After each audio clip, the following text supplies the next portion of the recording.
বাংলাদেশ যেন সন্ত্রাসবাদকে স্বাভাবিক বিষয় হিসেবে না দেখে, এটি গুরুত্বপূর্ণ। সম্প্রতি ওমানের রাজধানীতে ভারত মহাসাগর সম্মেলনের সাইডলাইন বৈঠকে বাংলাদেশের পররাষ্ট্র উপদেষ্টা তৌহিদ হোসেনকে এই কথা বলেছেন ভারতীয় পররাষ্ট্রমন্ত্রী এস জয়শঙ্কর।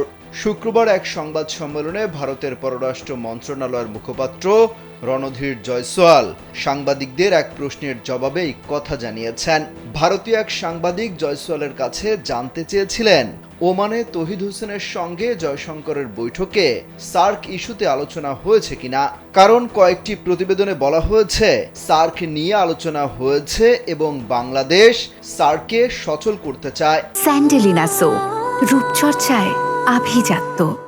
জবাবে তিনি বলেছেন, দক্ষিণ এশিয়ার সবাই জানে কোন দেশ এবং কোন কার্যকলাপ সার্ককে অচল করে রেখেছে। এছাড়া বাংলাদেশের অন্তর্বর্তী সরকার ইস্যুতেও প্রশ্ন করা হয়।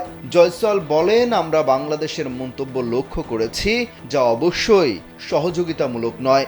সংশ্লিষ্ট ব্যক্তিদের সচেতন থাকা উচিত বলেও মন্তব্য করেন তিনি।